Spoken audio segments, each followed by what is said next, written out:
विभिन्न पुष्पों, अन्नों तथा जलादि की धाराओं से शिवजी की पूजा का महत्व है। ऋषिगण बोले, हे महाभाग, हे व्यास शिष्य, आप सप्रमाण हमें यह बताएं कि किन किन पुष्पों से पूजन करने पर भगवान सदाशिव कौन कौन सा फल प्रदान करते हैं। सूत जी बोले, हे शौनकादि ऋषियों, आप आदर पूर्वक सब सुने। मैं बड़े प्रेम से पुष्पार्पण की विधि बता रहा हूँ। देवर्षि नारद ने भी इसी विधि को विधाता ब्रह्मा जी से पूछा था। तब उन्होंने बड़े ही प्रेम से शिव पुष्पार्पण की विधि बताई थी। ब्रह्मा जी बोले, हे नारद, लक्ष्मी प्राप्ति की इच्छा वाले को कमल, बिल्व पत्र, शतपत्र और शंख पुष्प से भगवान शिव की पूजा करनी चाहिए। हे विप्र, यदि 1,00,000 की संख्या में इन पुष्पों द्वारा भगवान शिव की पूजा की जाए तो सारे पापों का नाश हो जाता है और लक्ष्मी की भी प्राप्ति हो जाती है, इसमें संशय नहीं है। 20 कमलों का एक प्रस्थ बताया गया है और 1,000 बिल्व पत्रों का आधा प्रस्थ बताया गया है। 1,000 शतपत्र से आधे प्रस्थ की परिभाषा की गई है। 16 पलों का एक ग्रस्त होता है और 10 टंकों का एक पल। जब इसी मान से पत्र, पुष्प आदि को तुला पर रखे तो वह संपूर्ण अभिष्ट को प्राप्त कर लेता है, और यदि निष्काम भाव से युक्त है तो वह इस पूजन से शिव स्वरूप हो जाता है। हे मुनीश्वरों, जो राज्य प्राप्त करने का इच्छुक है उसको 10 करोड़ पार्थिव शिवलिंगों की पूजा के द्वारा भगवान शंकर को प्रसन्न करना चाहिए। प्रत्येक पार्थिव लिंग पर मंत्र सहित पुष्प, खंड रहित धान के अक्षत और सुगंधित चंदन चढ़ाकर अखंड जलधारा से अभिषेक करना चाहिए। तदनंतर प्रत्येक पार्थिव लिंग पर मंत्र सहित अच्छे अच्छे बिल्व पत्र अथवा शतपत्र और कमल पुष्प समर्पित करना चाहिए। प्राचीन ऋषियों ने कहा है कि यदि शिवलिंग पर शंख पुष्पी के फूल चढ़ाए जाएं तो इस लोक और परलोक में सभी कामनाओं का दिव्य फल प्राप्त होता है। धूप, दीप, नैवेद्य, अर्घ, आरती, प्रदक्षिणा, नमस्कार, क्षमा प्रार्थना और विसर्जन करके जिसने ब्राह्मण भोजन करा दिया उसे भगवान शंकर अवश्य ही राज्य प्रदान करते हैं। जो मनुष्य सर्वश्रेष्ठ बनने का इच्छुक है वह उपयुक्त कही गई विधि के अनुसार उसके आधे अर्थात 5 करोड़ पार्थिव शिवलिंगों का यथाविधि पूजन करे। कारागार में पड़े हुए मनुष्य को 1,00,000 पार्थिव शिवलिंगों से भगवान शंकर की पूजा करनी चाहिए। यदि रोगग्रस्त हो तो उसे उस संख्या के आधे अर्थात 50,000 पार्थिव लिंगों से शिवजी का पूजन करना चाहिए। कन्या चाहने वाले मनुष्य को उसके आधे अर्थात 25,000 पार्थिव शिवलिंगों से शिव का पूजन करना चाहिए। जो विद्या प्राप्त करने की इच्छा रखता है उसे चाहिए कि वह उसके भी आधे पार्थिव लिंगों से शिव की अर्चना करे। जो वाणी का अभिलाषी हो उसे घी से शिव का पूजन करना चाहिए। अभिचारादि कर्मों में कमल पुष्पों से शिव पूजन का विधान है। सामंत राजाओं पर विजय प्राप्त करने के लिए 1 करोड़ कमल पुष्पों से शिव का पूजन करना प्रशस्त माना गया है। राजाओं को अपने अनुकूल करने के लिए 10 लाख कमल पुष्पों से पूजन करने का विधान है। शत प्राप्त करने के लिए उतने की ही संख्या कही गई है और वाहन आदि की प्राप्ति के लिए 1,000 पार्थिव लिंगों की पूजा करनी चाहिए। मोक्ष चाहने वाले को 5 करोड़ कमल पुष्पों से उत्तम भक्ति के साथ शिव की पूजा करनी चाहिए। ज्ञान चाहने वाला 1 करोड़ कमल पुष्प से लोक कल्याणकारी शिव का पूजन करे और शिव का दर्शन प्राप्त करने का इच्छुक उसके आधे कमल पुष्प से उसकी पूजा करे। कामनाओं की पूर्ति के लिए महामृत्युंजय मंत्र का जप भी करना चाहिए। 5,00,000 महामृत्युंजय मंत्र का जप करने पर भगवान सदाशिव निश्चित ही प्रत्यक्ष हो जाते हैं। 1,00,000 के जप से शरीर की शुद्धि होती है। दूसरे लाख के जप से पूर्व जन्म की बातों का स्मरण होता है। तीसरे लाख के जप से संपूर्ण काम्य वस्तुएं प्राप्त होती हैं। चौथे लाख का जप होने पर भगवान शिव का दर्शन होता है और जब 5वें लाख का जप पूरा हो जाता है तब भगवान शिव जप का फल निस्संदेह प्रदान करते हैं। इसी मंत्र का 10 लाख जाप हो जाए तो संपूर्ण फल की सिद्धि होती है। जो मोक्ष का अभिलाषी रखता है वह 1,00,000 दर्भों द्वारा शिव का पूजन करे। मुनि श्रेष्ठ शिव की पूजा में सर्वत्र लाख की ही संख्या समझनी चाहिए। आयु की इच्छा वाला पुरुष 1,00,000 दुर्वाओं द्वारा पूजन करे। जिसे पुत्र की अभिलाषा हो वह धतूरे की 1,00,000 फूलों से पूजा करे। लाल डंडल वाला धतूरा पूजन में शुभदायक माना गया है। अगस्त्य के फूलों से पूजा करने वाले पुरुष को महान यश की प्राप्ति होती है। यदि तुलसी दल से शिव की पूजा करे तो उपासक को भोग और मोक्ष का फल प्राप्त होता है। लाल और सफ़ेद मदार, अपामार्ग और कहलार के फूलों द्वारा पूजा करने से प्रताप की प्राप्ति होती है। अड़ुअल के फूलों से की हुई पूजा शत्रु विनाशक कही गई है। करवीर के 1,00,000 फूल यदि शिव पूजन के उपयोग में लाए जाए तो वे यहाँ रोगों का उच्चाटन करने वाले होते हैं। बंदूक गुलदुबहरिया के फूलों द्वारा पूजन करने से आभूषण की प्राप्ति होती है। चमेली से शिव की पूजा करके मनुष्य वाहनों को उपलब्ध करता है, इसमें संशय नहीं है। अत्सी के फूलों से महादेव जी का पूजन करने वाला पुरुष भगवान विष्णु का प्रिय हो जाता है। शमी पत्रों से पूजन करके मनुष्य मोक्ष प्राप्त कर लेता है। बेला के फूल चढ़ाने पर भगवान शिव अत्यंत शुभ लक्षणा पत्नी प्रदान करते हैं। जूही के फूलों से पूजा की जाए तो घर में कभी अन्न की कमी नहीं होती। कनेर के फूलों से पूजा करने पर मनुष्यों को वस्त्र संपदा की प्राप्ति होती है। सेंदुआरी या शेफालिका के फूलों से लोक में शिव का पूजन किया जाए तो मन निर्मल हो जाता है। 1,00,000 बिल्व पत्रों से पूजन करने पर मनुष्य अपनी सारी कामनाओं को प्राप्त कर लेता है। हर श्रृंगार के फूलों से पूजा करने पर सुख संपत्ति की वृद्धि होती है। ऋतु में पैदा होने वाले फूल यदि शिव की पूजा में समर्पित किए जाए तो वे मोक्ष देने वाले होते हैं, इसमें संशय नहीं है। राई के फूल शत्रुओं के लिए अनिष्टकारी होते हैं। इन फूलों को 1,00,000 की संख्या में शिव के ऊपर चढ़ाया जाए तो भगवान शिव प्रचुर फल प्रदान करते हैं। चंपा और केवड़े को छोड़कर अन्य कोई ऐसा फूल नहीं है जो भगवान शिव को प्रिय न हो। अन्य सभी पुष्पों को समर्पित करना चाहिए। हे सत्तम, जब इसके अनंतर शंकर के पूजन में धान्यों का प्रमाण तथा उनके अर्पण का फल, यह सब प्रेम पूर्वक सुनिए। हे विप्र, महादेव के ऊपर परम भक्ति से अखंडित चावल चढ़ाने से मनुष्यों की लक्ष्मी बढ़ती है। 6.5 प्रस्थ और 2 पल भर चावल संख्या में 1,00,000 हो जाते हैं, ऐसा लोगों का कहना है। रुद्र प्रधान मंत्र से पूजा करके भगवान शिव के ऊपर बहुत सुंदर वस्त्र चढ़ाए और उसी पर चावल रखकर समर्पित करें तो उत्तम है। तत्पश्चात उसके ऊपर गंध पुष्प आदि के साथ एक श्रीफल चढ़ाकर धूप आदि निवेदन करें तो पूजा का पूरा फल प्राप्त होता है।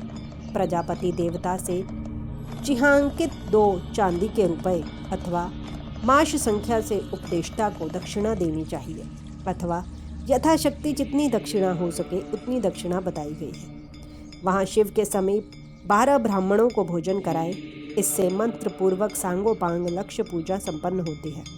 जहाँ 100 मंत्र जपने की विधि हो वहाँ 108 मंत्र जपने का विधान बताया गया है। 1,00,000 पल तिलों का अर्पण पातकों का नाश करने वाला होता है।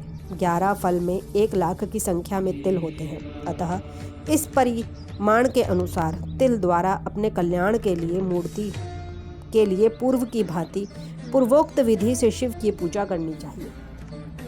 इस अवसर पर मनुष्य को ब्राह्मणों को भोजन कराना चाहिए, इससे महापातक जन्य दुख निश्चित ही दूर हो जाता है। इसी प्रकार 1,00,000 यव से भी की गई शिव की पूजा उत्तम कही गई है। 8.5 प्रस्थ और 2 पल, 8.5 सेर, 13 माशा यव प्राचीन परिमाण के अनुसार संख्या में 1,00,000 यव के बराबर होते हैं। मुनियों ने यव के द्वारा की गई पूजा को स्वर्ग का सुख प्रदान करने वाली बताया है।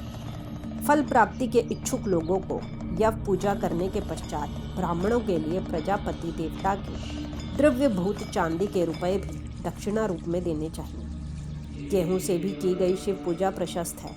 यदि 1,00,000 गेहूं से शिव की पूजा की जाए तो उसकी संपत्ति की अभिवृद्धि होती है। विधानतः आधा द्रोण 8 सेर परिमाण में गेहूं की संख्या 1,00,000 होती है। शेष विधान विधि पूर्वक करने चाहिए। 1,00,000 मूंग से पूजन किए जाने पर भगवान शिव सुख देते हैं। 7.5 प्रस्थ और 2 पल, 7.5 से 13 माशा भर मूंग संख्या में 1,00,000 होती है, ऐसा प्राचीन लोगों ने कहा है। इसमें 11 ब्राह्मणों को भोजन कराना चाहिए। प्रियंगु काकुन के द्वारा धर्माध्यक्ष परमात्मा शिव की पूजा करने पर धर्म, अर्थ और काम की अभिवृद्धि होती है। वह पूजा सभी सुखों को देने वाली है। प्राचीन लोगों ने कहा है कि एक प्रस्थ में 1,00,000 प्रियंगु होते हैं। इसके अनंतर 12 ब्राह्मणों को भोजन कराना बताया गया है। राई से की गई शिव पूजा शत्रु विनाशक कही गई है। 20 पल 30 माशा भर सरसों के 1,00,000 दाने हो जाते हैं। उन 1,00,000 सरसों के दानों से की गई शिव की पूजा निश्चित ही शत्रु के लिए घातक होती है, ऐसा कहा गया है। अरहर की पत्तियों से शिव जी को सुशोभित करके उनका पूजन करना चाहिए। शिव की पूजा करने के पश्चात 1 गौ और 1 बेल का दान करना चाहिए। मरीची, काली मिर्च से की गई शिव की पूजा शत्रु का नाश करने वाली बताई गई है। अरहर की पत्तियों से रंग करके शिव की पूजा करनी चाहिए। यह पूजा नाना प्रकार के सुख एवं सभी अभिष्ट फलों को देने वाली है। हे मुनि सत्तम, शिव पूजा में इस प्रकार से प्रयुक्त धान्यों का परिणाम तो हमने आप लोगों को बता दिया है। हे मुनीश्वर, अब प्रेम पूर्वक 1,00,000 पुष्पों का परिमाण भी सुने। सूक्ष्म मान को प्रदर्शित करने वाले व्यास जी ने एक प्रस्थ में शंख पुष्पी के पुष्पों की संख्या 1,00,000 बताई है। 11 प्रस्थ में चमेली के फूलों का मान 1,00,000 कहा गया है। इतना ही जूही के फूलों का मान है और उसका आधा राई के फूलों का मान होता है। मल्लिका, मालती के 1,00,000 फूलों का पूर्ण मान 20 प्रस्थ है। तिल के पुष्पों का मान मल्लिका के मान की अपेक्षा 1 प्रस्थ कम होता है। कनेर के पुष्पों का मान तिल के पुष्पों के मान का तिगुना कहा गया है। पंडितों ने निर्गुणी के पुष्पों का भी उतना ही मान बताया है। केवड़ा, शिरीष तथा बंधुजीव, दुपहरिया के 1,00,000 पुष्पों का मान 10 प्रस्थ के बराबर होता है। इस तरह अनेक प्रकार के मान को दृष्टि में रखकर सभी कामनाओं की सिद्धि के लिए तथा मुक्ति प्राप्त करने के लिए कामना रहित होकर शिव की पूजा करनी चाहिए। अब मैं जल धारा पूजा के महान फल को कह रहा हूँ, जिसके श्रवण मात्र से ही मनुष्यों का कल्याण हो जाता है। भक्ति पूर्वक सदाशिव की विधिवत पूजा करने के पश्चात उन्हें जल धारा समर्पित करें। सन्निपात आदि ज्वर में होने वाले प्रलाप की शांति के लिए भगवान शिव को दी जाने वाली कल्याणकारी जल धारा शत्रुद्रिय मंत्र से, एकादश रुद्र से, रुद्र मंत्रों के जप से, पुरुष सूक्त से, 6 त्रिचा वाले रुद्र सूक्त से, महामृत्युंजय मंत्र से, गायत्री मंत्र से अथवा शिव के शास्त्रोक्त नामों के आदि में प्रणव और अंत में नमः पद जोड़कर बने हुए मंत्रों द्वारा अर्पित करनी चाहिए। सुख और संतान के वृद्धि के लिए जल धारा द्वारा पूजन उत्तम होता है। उत्तम भस्म धारण करके उपासक को प्रेम पूर्वक नाना प्रकार के शुभ एवं दिव्य द्रव्यों द्वारा शिव की पूजा करनी चाहिए और शिव पर उनके सहस्त्र नाम मंत्रों से घृत की धारा गिरानी चाहिए। ऐसा करने पर वंश का विस्तार होता है, इसमें संशय नहीं है। इस प्रकार यदि 10,000 मंत्रों द्वारा शिवजी की पूजा की जाए तो प्रमेह रोग की शांति होती है और उपासक को मनोवांछित फल की प्राप्ति हो जाती है। यदि कोई नपुंसकता को प्राप्त हो तो वह घी से शिव की भली भांति पूजा करे। इसके पश्चात ब्राह्मणों को भोजन कराए। साथ ही उसके लिए मुनीश्वरों ने प्रजापत्य व्रत का भी विधान किया है। यदि बुद्धि जड़ हो जाए तो उस अवस्था में पूजक को केवल शक्रामिर्षित दुग्ध की धारा चढ़ानी चाहिए। ऐसा करने पर उसकी बृहस्पति के समान उत्तम बुद्धि हो जाती है। जब तक 10,000 मंत्र न हो जाएं, तब तक दुग्ध धारा द्वारा भगवान शिव का पूजन करना चाहिए। जब शरीर में अकारण ही उच्चाटन होने लगे, जी उचट जाए, जहाँ कहीं भी प्रेम न रहे, दुख बढ़ जाए और अपने घर में सदा कलह होने लगे, तब पूर्वोक्त रूप से दूध की धारा चढ़ाने से सारा दुख नष्ट हो जाता है। शत्रुओं को संतप्त करने के लिए पूर्ण प्रयत्न के साथ भगवान शंकर के ऊपर तेल की धारा अर्पित करनी चाहिए। ऐसा करने पर निश्चित ही कर्म की सिद्धि होती है। सुगंधित तेल की धारा अर्पित करने पर भोगों की वृद्धि होती है। यदि मधु की धारा से शिव की पूजा की जाए तो राज्य क्षमा का रोग दूर हो जाता है। शिव जी के ऊपर ईख के रस की धारा चढ़ाई जाए तो वह भी संपूर्ण आनंद की प्राप्ति कराने वाली होती है। गंगा जल की धारा तो भोग और मोक्ष दोनों फलों को देने वाली है। यह सब जो धाराएं बताई गई हैं इन सबको मृत्युंजय मंत्र से चढ़ाना चाहिए। उसमें भी उक्त मंत्र का विधान 10,000 जप करना चाहिए और 11 ब्राह्मणों को भोजन कराना चाहिए। हे मुनीश्वरों, जो आपने पूछा था वह सब मैंने आपको बता दिया। संसार में सदाशिव की यह पूजा समस्त कामनाओं को पूर्ण करने में समर्थ और सफल है। भक्ति पूर्वक यथाविधि स्कंद और उमा के सहित भगवान शंभु की पूजा करके भक्त जो फल प्राप्त करता है, उसे जैसा सुना है वैसा ही कह रहा हूँ। वह इस लोक में पुत्र पौत्र आदि के साथ समस्त सुखों का उपभोग करके अंत में सभी सुखों को देने वाले शिवलोक को जाता है। वह भक्त वहाँ करोड़ों सूर्य के समान देदीप्यमान तथा सभी कामनाओं को पूर्ण करने वाले विमानों पर गान वाद्य यंत्रों से युक्त रुद्र कन्याओं से घिरकर बैठे हुए शिव रूप में प्रलय पर्यंत क्रीड़ा करता है। तदनंतर अविनाशी परम ज्ञान को प्राप्त करके मोक्ष को पा लेता है। इस प्रकार श्री शिव महापुराण के अंतर्गत द्वितीय रुद्र संहिता के प्रथम खंड में सृष्टि उपाख्यान में शिव पूजन वर्णन नामक 14वां अध्याय पूर्ण हुआ।